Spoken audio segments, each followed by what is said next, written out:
നിർത്തും അല്ലേ? അതാണ് ആ സംഭവം കൂടി പറഞ്ഞിട്ട് ഞാൻ ഈ പ്രസംഗം നിർത്താം. ബഹുമാനപ്പെട്ട ഇമാം അബൂ ഹനീഫ റളിയല്ലാഹു അൻഹുവിന് അൻഹുവിന്റെ അടുക്കൽ നിന്ന് ഒരു യഹൂദിയായ മനുഷ്യൻ കുറച്ച് കാശ് കടം വാങ്ങി. അങ്ങനെ കൊടുക്കാനുള്ള ഡേറ്റ് വന്നു, തിരിച്ചടക്കാതെ ഡേറ്റ് വന്നിട്ട് യഹൂദി തിരിച്ചടക്കാതെ ഇങ്ങനെ സമയം ചിന്തിപ്പിച്ച് കൊണ്ടുപോകാൻ. അങ്ങനെ കുറെ ഇമാം അബൂ ഹനീഫ റളിയല്ലാഹു അൻഹു നമുക്കറിയാം മദ്ഹബിന്റെ ഇമാമുകൾപ്പെട്ട ഏറ്റവും വലിയ മഹാനാണ്. ഒരുപാട് അനുയായികൾ. ഷാഫി ലോകത്തിലെ ഏറ്റവും വലിയ ആളുകളുള്ള മദ്ഹബാണ് ഹനഫി മദ്ഹബ്. രണ്ടാമതാണ് ഷാഫി മദ്ഹബ്. ആ ഇമാം അബൂ ഹനീഫ റളിയല്ലാഹു അൻഹു ഇത് ചോദിക്കുന്നില്ല, പൈസ ചോദിക്കുന്നില്ല, ഇയാൾ പൈസ കൊടുക്കുന്നില്ല, ഇമാം അവർ ചോദിക്കണില്ല. അങ്ങനെ കുറെ കാലം കഴിഞ്ഞുപോയി. അങ്ങനെ ബഹുമാനപ്പെട്ട ഇമാം അബൂ ഹനീഫ റളിയല്ലാഹു അൻഹുവിന് കാശിന്റെ ആവശ്യം വന്ന സമയത്ത് അദ്ദേഹം മനസ്സിലാക്കി, ഇനി ഏതായാലും ഈ യഹൂദി കുറച്ച് പൈസ കടം തരാണ്ടല്ലോ, എന്നാൽ അയാളടുത്ത് പോയി നമുക്ക് പൈസ വാങ്ങിക്കൊണ്ടുവരാന്ന് മനസ്സിലാക്കി അബൂ ഹനീഫ ഇമാമ് ആ യഹൂദിയുടെ വീട്ട് ലക്ഷ്യമാക്കി ഇങ്ങനെ നടന്നു നീങ്ങാൻ. അങ്ങനെ പോകുന്ന സമയം ആ യഹൂദിയുടെ വീട്ടിന്റെ മുമ്പിലെത്തി.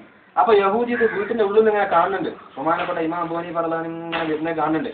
പക്ഷെ അദ്ദേഹം പേടിച്ച് നിൽക്കുകയാണ്. കാരണം പൈസ കയ്യിൽ കൊടുക്കാല്ല, ഇപ്പൊ ചോദിക്കോ എന്തിനാ വരുന്നതെന്ന് ഒരു പിടുത്തമല്ലല്ലോ. അങ്ങനെ വീട്ടിന്റെ മുമ്പിലെത്തി. എത്തിയ സമയത്ത് ആ വീട്ടിന്റെ മുമ്പിൽ ഒട്ടകത്തിന്റെ കാശുണ്ടായിരുന്നു. അങ്ങനെ ബഹുമാനപ്പെട്ട ഇമാം അവറുകൾ അറിയാതെ കാശത്തിന് ചവിട്ടിയ സമയത്ത് ആ കാശം തെറിച്ചു. ആ യഹൂദിയുടെ ചുമര് വൃത്തികേടായി, ചുമരിലേക്കാ തെറിച്ചത്.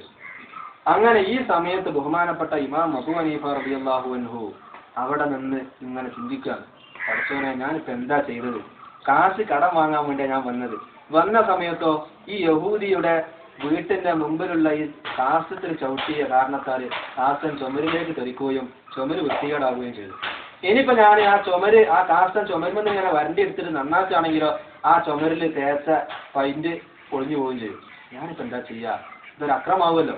ഇനി ചാണകം നിർത്തുകയാണെങ്കിലോ യഹൂദിന്റെ വീട്ടിന്റെ ചുമരുമ്പിൽ ഞാൻ ചാണകം തേച്ചിരുന്നൊരു പ്രശ്നം. രണ്ട് പ്രശ്നമായി. ഒന്നവിടുന്ന് വരണ്ടി എടുക്കാനും പോയാൽ വരണ്ടി എടുത്തു കഴിഞ്ഞാൽ പൈന്റ് പോകും. അതൊരു അക്രമമാണല്ലോ. യഹൂദിയുടെ വീട്ടിന്റെ പൈന്റ് നമ്മൾ നഷ്ടപ്പെടുത്താൻ പറ്റും. നോക്കാൻ അവരുടെ സൂക്ഷ്മതയാണ്. നമ്മളെങ്ങനെ എന്താ ചെയ്യുക? കാശ് കടം തരാത്ത ആളാ, അത്രേ തെറിച്ചിട്ടുള്ളൂ, ബാക്കിയും കൂടി ചുമരുമ്പ് തന്നെ കിടക്കട്ടെ. ഇത് നമ്മളെ സ്വഭാവം. അങ്ങനെ ഇമാം അബൂ ഹനീഫ റളിയല്ലാഹു അൻഹു അവിടെ തന്നെ നിർത്തിയിട്ട് അത് വരണ്ടില്ല. എന്നിട്ട് ചിന്തിക്കാണ്, ഇനിയിപ്പോ യഹൂദിയോട് ഇപ്പൊ എന്താ ഞാൻ മറുപടി പറയാം? ഇതിപ്പോ എങ്ങനെ സംഭവമുണ്ട്. അങ്ങനെ നിൽക്കുന്ന സമയത്താണ് യഹൂദി വീട്ടിൽ നിന്ന് പുറത്തേക്ക് ഇറങ്ങി വന്നിട്ട് ബഹുമാനപ്പെട്ട ഇമാം അബൂ ഹനീഫ റളിയല്ലാഹു അൻഹുവിനോട് പറഞ്ഞു, നിങ്ങൾ എന്ത് ചെയ്യണം, എനിക്ക് കുറച്ചുകൂടി സാവകാശം തരണം, എന്റെ കയ്യിൽ ഇപ്പൊ കാശില്ലാത്തതുകൊണ്ടാണ്. അപ്പൊ അദ്ദേഹം അബൂ ഹനീഫ ഇമാം പറഞ്ഞ മറുപടി, അതൊന്നും എനിക്ക് പ്രശ്നമല്ല, ഞാൻ 18 വലിയ ബേജാറിൽ അവിടെ ഉണ്ട്. ഈ ചാണകം നിന്റെ ചുമരിലായിട്ടുണ്ട്. അത് വരണ്ടി കളഞ്ഞാല് അവിടുന്ന് പൈന്റും പോകും, വരണ്ടി കളഞ്ഞില്ലെങ്കിലോ ആ നജസ് അവിടെ ഉണ്ടാവും ചെയ്യും.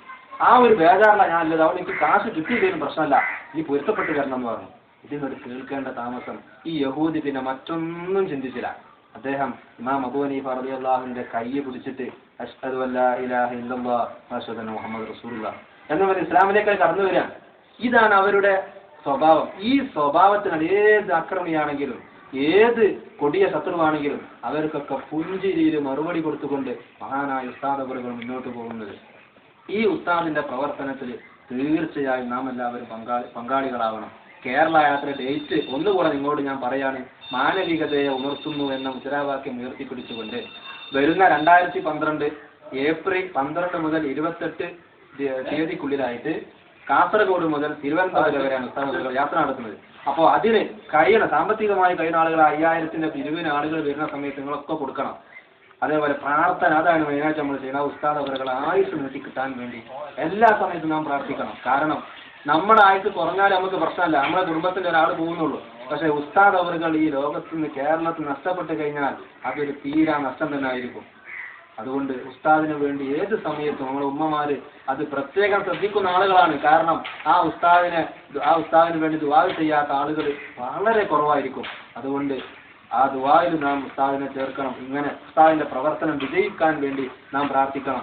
ഉസ്താദിന്റെ എല്ലാ ഉദ്ദേശങ്ങളും പൂർത്തിയാകണം. ഇതിനൊക്കെ വേണ്ടി നാം പ്രാർത്ഥിക്കണം. അതിന് അല്ലാഹു നമുക്ക് തൗഫീഖ് നൽകട്ടെ എന്ന് പ്രാർത്ഥിച്ചുകൊണ്ട് ഈ നമ്മുടെ CM നഗർ ശാഖ SSF-ഉം SYS-ഉം SBS-ഉം സംയുക്തമായി സംഘടിപ്പിച്ച ഈ പരിപാടി പിന്നെ കേരള യാത്രയുടെ മഹല്ല് അയൽവക്ക കൂട്ടായ്മയാണ് അത് നടന്നത് ഇപ്പോൾ.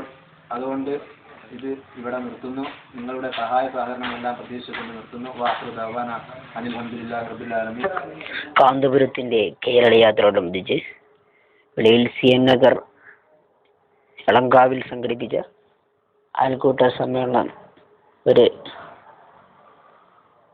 ദൃശ്യം.